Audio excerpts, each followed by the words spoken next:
আসসালামু আলাইকুম। আজকে আমি আপনাদের সাথে তৈরি করে দেখাবো আনারসের জুস। আর এই আনারসে প্রচুর পরিমাণে ভিটামিন সি রয়েছে। হজমের শক্তি বাড়ায়, রোগ প্রতিরোধের ক্ষমতা বাড়ায় এবং ওজন নিয়ন্ত্রণ রাখে। আরো অনেক উপকারিতা এই আনারসের জুস। তো চলুন দেখে নেই এই গরমে ঠান্ডা ঠান্ডা আনারসের জুস রেসিপি।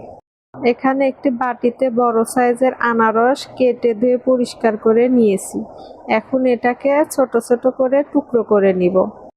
এই সিজনে আনারসটা কিন্তু একটু বেশি পাওয়া যায় এবং আনারসগুলো কিন্তু খুবই মিষ্টি হয়। আর আনারস কিন্তু কম বেশি সবাই পছন্দ করে। আপনারা যারা এখনো আনারসের জুস তৈরি করে খেয়ে দেখেননি তারা অবশ্যই বানাবেন। খেতেও দারুণ মিষ্টি এবং ভিটামিন, আবার বানাতেও খুবই সহজ।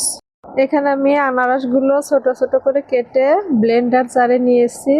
এখন এর সাথে হাফ চা চামচ বিট লবণ দিয়েছি আর কাঁচামরিচ দিয়ে দেব 1.5টি। আমি মাঝখানতে ভেঙে দিয়ে দিচ্ছি।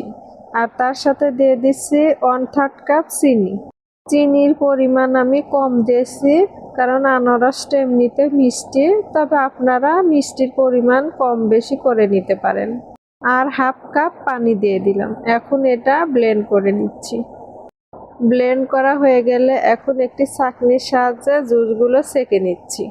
তো দেখুন আমার আনারসের জুস একদম রেডি হয়ে গেছে।